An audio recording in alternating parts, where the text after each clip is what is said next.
एक बात हमेशा याद रखो कि दुनिया जो है कुछ भी कहते रहे, सबसे पहले आप अपने आप को खुश रखना सीखो। तो इसलिए कहा गया है कि दुनिया को छोड़ो, सबसे पहले उस व्यक्ति को खुश रखो जिसे तुम रोज आईने में देखते हो। नमस्कार दोस्तों, आज के वीडियो में करेंगे हम 13 जनवरी के सभी महत्वपूर्ण करंट अफेयर पे। देखिए, आज की वीडियो में टोटल हम 12 मोस्ट इंपॉर्टेंट प्रश्नों पे चर्चा करेंगे जो कि आपकी आने वाली सभी परीक्षाओं के लिए मोस्ट इंपॉर्टेंट है। तो शुरू से लास्ट तक वीडियो में रहिए और वीडियो के लास्ट में जो 5 क्वेश्चन हमने पूछे जाते हैं उनका जरूर जवाब दिया कीजिए, ताकि आपका जो है रिवीजन भी होते चले। और देखिए, जो लोग नए हैं वो चैनल को सब्सक्राइब जरूर कर लेंगे, साथ में बेल आइकन प्रेस कर देंगे और वीडियो को लाइक और शेयर तो आप कर ही देते हैं, आज भी कर दीजिएगा। और देखिए कि इन्फॉर्मेशन दे दूँ, कल मैंने पूरा जो आपका वार्षिकांक 2021 है, यानी कि 2021 का जनवरी से लगाए दिसंबर तक का जो है, जो टॉप 100 वाला करंट अफेयर का वीडियो था, इसको अपलोड कर दिया है। इसकी पीडीएफ भी आपको फ्री में प्रोवाइड की जा रही है, तो उसको आप वहाँ से डाउनलोड कर लीजिएगा वीडियो को पूरा देखने के बाद। तो पहले आप पूरा रिवीजन कर लीजिए, सारे फैक्ट जो मैंने वीडियोज़ में बताए हैं उस वीडियो को पूरा जरूर देखिएगा, क्योंकि बहुत ही यूनिक चीज़ें, कुछ इंपॉर्टेंट फैक्ट वगैरह भी मैंने उसमें बताए हैं। तो उसको देख के रिवीजन कर लीजिएगा और कमेंट बॉक्स में जरूर बताइए कि किस किस ने वो वीडियो अब तक देख लिया है। देखिए, आज का हमारा पहला प्रश्न है कि राष्ट्रीय युवा दिवस यानी कि नेशनल यूथ डे 2022 कब मनाया गया। तो देखिए, जो आपका राष्ट्रीय युवा दिवस है ये हर साल 12 जनवरी को मनाया जाता है। और क्यों मनाया जाता है, ये एग्जाम में बहुत बार पूछा गया है। देखिए, इस दिवस को मनाने का मुख्य उद्देश्य भारत के युवाओं के बीच में स्वामी विवेकानंद के आदर्शों और विचारों के महत्व को फैलाना है। देखिए, आपको बता दूं, स्वामी विवेकानंद जो है 2022 में इनकी 159वीं जयंती मनाई जा रही है। और देखिए, जो स्वामी विवेकानंद है इनका जन्म कब हुआ था, 12 जनवरी 1863 को। तो इस साल हम इनकी 159वीं जयंती मना रहे हैं। और जो 2022 का राष्ट्रीय युवा दिवस है, इसकी थीम रखी गई है यह सब दिमाग में है, यानी कि it's all in the mind. तो थीम जरूर याद रखिएगा, थीम हर साल पूछी जाती है। अगला है कि अंतरराष्ट्रीय मुद्रा कोष यानी कि इंटरनेशनल मॉनेटरी फंड के नए मुख्य अर्थशास्त्री कौन बने। तो देखिए, अब तक तो गीता गोपीनाथन का नाम आपके दिमाग में आता था, लेकिन अब जो है गीता गोपीनाथन जो है अपना पद छोड़ने वाली हैं। और जो आपके पियरे ओलिवियर गौरिंचस हैं, ठीक है, तो पियरे ओलिवियर गौरिंचस बन जाएंगे अंतर्राष्ट्रीय मुद्रा कोष के नए मुख्य अर्थशास्त्री। देखिए, अंतर्राष्ट्रीय मुद्रा कोष की बात करें तो इसका गठन हुआ था 27 दिसंबर 1945 को और इसका मुख्यालय वाशिंगटन डीसी अमेरिका में स्थित है। तो याद रखिएगा, अंतर्राष्ट्रीय मुद्रा कोष के जो नए मुख्य अर्थशास्त्री हैं ये बन गए हैं पियरे ओलिवियर गौरिंचस। और ये इस पद पर गीता गोपीनाथन का जगह लेंगे। और देखिए, गीता गोपीनाथन के बारे में सबसे खास बात यह कि ये जो है मुख्य अर्थशास्त्री के रूप में काम करने वाली आईएमएफ में पहली महिला थी, ठीक है। और तीसरा प्रश्न है कि हाल ही में भारत सरकार ने भारतीय जीवन बीमा निगम यानी कि एलआईसी में कितने प्रतिशत प्रत्यक्ष विदेशी निवेश की अनुमति देने का निर्णय लिया है। तो देखिए, भारत सरकार ने निर्णय लिया है कि जो आपका एलआईसी है इसमें 20% जो है प्रत्यक्ष विदेशी निवेश किया जाएगा, यानी कि जो आपका फॉरेन डायरेक्ट इन्वेस्टमेंट है इसकी अनुमति दी है भारत सरकार ने। आपको पूरी न्यूज़ में डिटेल में बता रहा हूँ, ध्यान सुनिएगा। देखिए, भारत सरकार ने हाल ही में जो आपका भारतीय जीवन बीमा निगम है जिसको आप एलआईसी कहते हैं, तो एलआईसी में जो है 20% प्रत्यक्ष विदेशी निवेश की अनुमति दी है। और ये विदेशी मुद्रा प्रबंधन नियम फेमा में जो है संशोधन करके ये निवेश होगा। देखिए, वर्तमान में जो आपका बीमा क्षेत्र है इसमें केवल 74% एफडीआई की अनुमति है और ये जो है एलआईसी पर लागू नहीं होता है। तो बीमा क्षेत्र में सभी कंपनियों पर लागू होगा ये नियम, लेकिन एलआईसी पर लागू नहीं होता है क्योंकि इसका अपना कानून है एलआईसी का। तो याद रखिएगा, एलआईसी में 20% जो है प्रत्यक्ष विदेशी निवेश की मंजूरी भारत सरकार ने हाल ही में दी है। और एग्जाम में पूछा जाता है कि जो भारतीय जीवन बीमा निगम यानी कि एलआईसी है इसकी स्थापना कब हुई थी। तो देखिए, भारत सरकार ने इसकी स्थापना 1 सितंबर 1956 की थी। इसका मुख्यालय मुंबई में स्थित है। अगला प्रश्न कि हाल ही में किस देश के मैरीलैंड अस्पताल में डॉक्टरों ने एक मरीज की जान बचाने के आखिरी प्रयास के रूप में एक सूअर के दिल का प्रत्यारोपण किया। देखिए, ये अनोखी घटना जो है अमेरिका के मैरीलैंड अस्पताल में हुई। वहाँ पर एक व्यक्ति का जो है ऑपरेशन किया जा रहा था। तो लास्ट में जब कोई भी चारा नहीं बचा तो एक जो है ट्रांसजेनिक सूअर जो था, तो ट्रांसजेनिक यानी कि जेनेटिकली मॉडिफाइड सूअर जो था, उसका दिल निकाल कर जो है व्यक्ति में ट्रांसप्लांट कर दिया गया और ये व्यक्ति जिंदा बच गया। देखिए, ये चिकित्सा के इतिहास में पहली बार किया गया है जब किसी सूअर का दिल इंसान के शरीर में लगा है।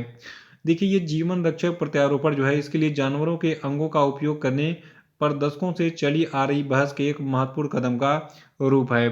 देखिए बहुत सालों से बहस चल रहा था कि किसी जानवर का कोई अंग जो है मनुष्य के शरीर में लग पाएगा कि नहीं, लेकिन अब ये चमत्कार हो चुका है।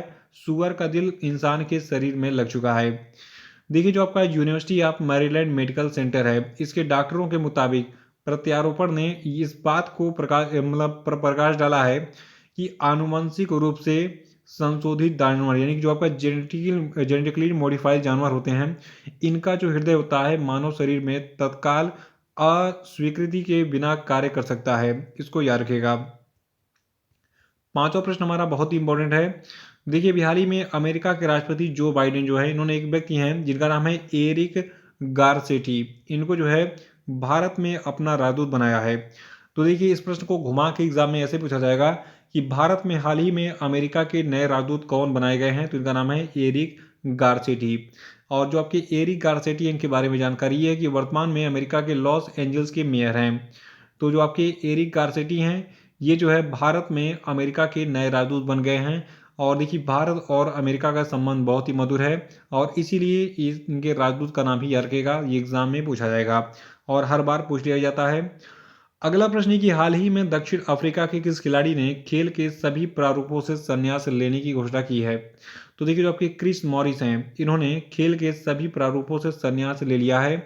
आपको बता दूं क्रिस मॉरिस जो इन्होंने साल 2012 में इंटरनेशनल क्रिकेट में डेब्यू किया था दक्षिण अफ्रीका की तरफ से, और इन्होंने साउथ अफ्रीका यानी कि दक्षिण अफ्रीका के लिए 4 टेस्ट मैच, 42 वनडे मैच और 23 T20 इंटरनेशनल मैच खेले थे। अगला कि हाल ही में किस कंपनी को अगले 2 वर्षों के लिए आईपीएल का टाइटल स्पॉन्सरशिप दिया गया। तो देखिए अगले 2 सालों के लिए आईपीएल का जो टाइटल स्पॉन्सरशिप है, ये अब टाटा ग्रुप ने ले लिया है। पहले क्या था, पहले वीवो आईपीएल दिखता था, लेकिन अब टाटा आईपीएल के नाम से जो है अब इसकी जर्सी वगैरह दिखेगी। तो देखिए जो चाइनीज मोबाइल कंपनी थी वीवो, इसको हटाकर टाटा ग्रुप ने आईपीएल का नया टाइटल स्पॉन्सर जो है खरीद लिया है। और टाटा ग्रुप ने इसके लिए खर्चा किया है 670 करोड़ रुपए। 670 करोड़ रुपए का भुगतान जो है करना पड़ा है टाटा ग्रुप को, बीसीसीआई को। और वहीं जो आपका वीवो है, तो वीवो टर्मिनेशन के तौर पर 454 करोड़ रुपए का भुगतान करेगा बीसीसीआई को। और कुल मिलाकर जो है अब बीसीसीआई को कितनी कमाई हो जाएगी, अगले 2 सालों तक 1124 करोड़ रुपए की कमाई कर लेगा इस स्पॉन्सरशिप से। अगला प्रश्न है कि हाल ही में यूनेस्को ने किस भाषा में भारतीय शहरों का विवरण छापने की सहमति दी है। तो देखिए यूनेस्को ने कहा है कि जो आपका भारतीय भाषा हिंदी है। देखिए भारत की सबसे ओरिजिनल, सबसे शुद्ध और सबसे प्यारी भाषा कौन सी है, हिंदी है, ठीक है। अभी हाल ही में विश्व हिंदी दिवस भी मनाया था। तो विश्व हिंदी दिवस के अवसर पर संयुक्त राष्ट्र शैक्षणिक, वैज्ञानिक एवं सांस्कृतिक संगठन यानी कि यूनेस्को ने अपनी वेबसाइट पर भारत के विश्व धरोहर स्थलों का हिंदी विवरण जारी करने की घोषणा की थी। इसको याद रखिएगा कि हिंदी भाषा में जो है जो भारतीय धरोहर होंगे उनको उनका विवरण अब मिलेगा कहाँ पर, यूनेस्को की वेबसाइट पर। अगला कि हाल ही में इंग्लैंड के पूर्वी मिडलैंड में जुरासिक काल का कितने करोड़ साल पुराना समुद्री ड्रैगन का जीवाश्म, जिसका नाम है इस्थियोसार, ये मिला है। देखिए आपको जानकर हैरानी होगी, इंसान आपस में झगड़ता रहता है कि यार फलाने ने दुनिया बनाया तो आदम और ईवा जो है ये फलाने पहले व्यक्ति थे, तो अल्लाह ने बनाया तो भगवान श्री कृष्ण ने बनाया तो इन्होंने बनाया उन्होंने बनाया। देखिए असल बात यहाँ पे देखिए, एक हमें एक साक्ष्य मिला है किसका, एक जीवाश्म का, ठीक है। ये जीवाश्म कितना पुराना है, 18 करोड़ साल। कब का, 18 करोड़ साल। और ईसा मसीह कब पैदा हुए थे, आपको पता ही है ईसा मसीह कब पैदा हुए थे, लगभग 2000 साल हो गया। उसके लगभग 200-300 साल पहले जो है आपके कौन पैदा हुए थे, महात्मा बुद्ध पैदा हुए थे। और उसके कई सौ साल पहले जो है भगवान श्री कृष्ण आए थे। उसके पहले वही आपका जो है बहुत सारे काल वगैरह चलते रहे। कुछ लोग ये कहते हैं कि पाषाण काल जो है ये आपका 1500 साल के आसपास था। तो ये सारी चीज़ें जो है दिखाई जाती हैं, लेकिन देखिए यहाँ पे 2500-3000 साल का इतिहास हमारे पास है, लेकिन यहाँ पे करोड़ों साल पुराना एक जीवाश्म मिल गया। तो यही सारी चीज़ें कभी कभी दिमाग में जो है उथल पुथल मचाती हैं कि यार हम कर क्या रहे हैं, क्या हमें जो चीज़ें बताई जा रही हैं वो सही है या नहीं है। तो देखिए दिमाग में एनालिसिस करेंगे तो बहुत सारे उतार चढ़ाव मिलेंगे आपको। यार 18-18 करोड़ साल पुराने साक्ष्य मिल रहे हैं। कोई कहता है कि फलाने ने दुनिया बनाई, तो कोई कहता है किसी और ने दुनिया बनाई है। खैर जिसकी जिसमें धार्मिक आस्था है आप उसका पूजा कीजिए, क्योंकि देखिए ईश्वर दुनिया में विद्यमान है और यही जो है पूरे पृथ्वी का, पूरी दुनिया का संचालन कर रहा है। वो ईश्वर एक ही है, कोई उसको अल्लाह कहता है, कोई जो है उसको भगवान श्री कृष्ण कहता है, कोई कहता है राम। तो चाहे कृष्ण कहो या राम, जग में सुंदर हैं दो नाम। ठीक है, ये आपकी हैप्पी श्रद्धा है। अभी हम बात कर रहे थे एक जीवाश्म की जिसका नाम है इस्थियोसार। ये क्या था? ये जुरासिक काल का जो है एक ड्रैगन था, पुराना समुद्री ड्रैगन। तो ये कुछ इस प्रकार से दिखता था, एक आउटलाइन बनाया गया। इसका जीवाश्म जो है कुछ समुद्र के किनारे इस टाइप का मिला है। तो समुद्र किनारे इसका जीवाश्म मिला है, इसको अभी साफ किया जाएगा, इसका एक आउटलाइन तैयार किया जाएगा। देखिए, इंग्लैंड का जो पूर्वी मिडलैंड है, इसमें जुरासिक काल का ऐसा ये समुद्र ड्रैगन का जो जीवाश्म मिला है, ये असल में 18 करोड़ साल पहले धरती पर मौजूद था। देखिए, इस जीव का नाम जो है इस्थियोसार रखा गया है। ये जीवाश्म करीब 33 फीट लंबा है। कितना फीट? 33 फीट लंबा है। आपके मकान की लंबाई नॉर्मली 10-11 फीट होती है, और ये जो आपका ड्रैगन है, सोच लीजिए ये 33 फीट लंबा है, यानी कि आपके 3 मंजिला मकान के बराबर इसकी बॉडी है। इस जीवाश्म का वजन जो है करीब कितना है? 1 टन के बराबर है। मतलब ये सूख कर जो है, सड़ गल कर जो बचा है वही केवल 1 टन का है। तो बाकी सोच लीजिए ये कितने वजन का रहा होगा। अगला प्रश्न है कि नॉर्थ ईस्ट फेस्टिवल का 9वां संस्करण कहाँ पर आयोजित किया गया? तो देखिए, नॉर्थ ईस्ट फेस्टिवल का जो 9वां संस्करण है ये गुवाहाटी में आयोजित किया गया। और आपको बता दूं, जो आपका नॉर्थ ईस्ट फेस्टिवल था, इस उत्सव का मुख्य उद्देश्य उत्तर पूर्व क्षेत्र की वाणिज्यिक और पर्यटन क्षमता को बढ़ावा देना और उजागर करना था। और जो आपका नॉर्थ ईस्ट फेस्टिवल का 9वां संस्करण था, इस उत्सव का जो आयोजन है ये लाइव संगीत और नृत्य प्रदर्शन के साथ साथ एक कार्निवाल के रूप में किया गया था। अगला प्रश्न है कि हाल ही में किसे 12वें भारत रत्न डॉक्टर अंबेडकर पुरस्कार 2022 से सम्मानित किया गया?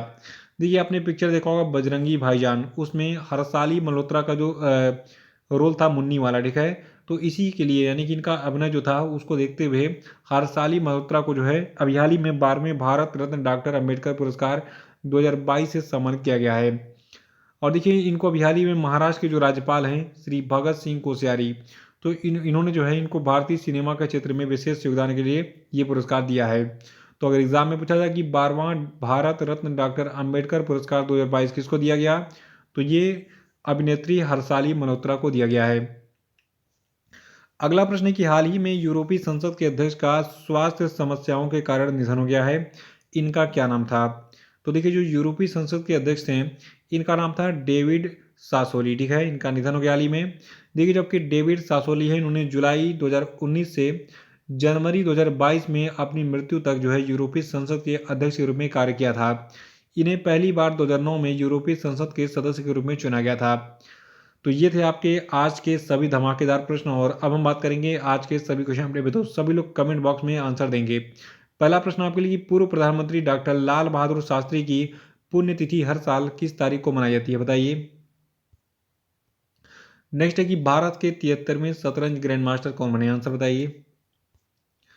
अगला कि हाल ही में उत्तर प्रदेश सरकार ने नेपाल सीमा के पास कितने गांवों को राजस्व गांव के रूप में घोषित किया है? इन गांवों के नाम पूरा डिटेल मैंने बताया था, तो कल का वीडियो देख के उसको रिवाइज कर डालिएगा। अगला प्रश्न है कि किस भारतीय हवाई अड्डा को ऑन टाइम प्रदर्शन के लिए वैश्विक सूची में 8वें स्थान पर रखा गया, बताइए। अगला कि हाल ही में किस राज्य के केवड़िया रेलवे स्टेशन का नाम बदलकर एकता नगर रेलवे स्टेशन रखा गया, आंसर बताइए। और अब हम बात करेंगे कल के पूछे गए सभी प्रश्नों के सही उत्तरों की। देखिए, कल का क्वेश्चन हमने का पहला प्रश्न था कि हाल ही में किसे 2022 के लिए संयुक्त राष्ट्र सुरक्षा परिषद की आतंकवाद विरोधी समिति के अध्यक्ष के रूप में नियुक्त किया गया है? तो देखिए, इनका नाम है TS तिरुमूर्ति। अगला था कि हाल ही में मुकेश अंबानी की रिलायंस रिटेल ने किस कंपनी में 25.8% हिस्सेदारी हासिल करने के लिए कुल $200 मिलियन का निवेश किया है? तो ये कंपनी डेंजो है। अगला था कि हाल ही में किस बैंक को क्राइसिस फॉर बिजनेस कंटिन्यूटी के लिए UI path automation excellence award 2021 दिया गया है? तो ये बैंक आपका है साउथ इंडियन बैंक। चौथा था कि हाल ही में किस देश ने 18 साल से छोटी लड़की के विवाह पर कानून बनाकर प्रतिबंध लगाने की घोषणा की है? तो देखिए, ये देश आपका फिलीपींस है। पांचवा था कि प्रवासी भारतीय दिवस कब मनाया जाता है? तो ये 9 जनवरी को हर साल मनाया जाता है।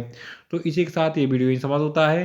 जो आपका वार्षिकांक का टॉप 100 वाला वीडियो था उसको जरूर देख लीजिएगा, और इसके बाद मैं एक और वीडियो बनाऊंगा टॉप 50 वाला, ठीक है। तो 50 सिलेक्टिव प्रश्न मिलेंगे पूरे साल 2021 के इसमें। तो जल्दी ही ये वीडियो मिल जाएगा, पहले आप उसको कंप्लीट कर लीजिए, अधिक से अधिक लाइक कीजिए, शेयर कर दीजिए। तो जय हिंद, जय भारत।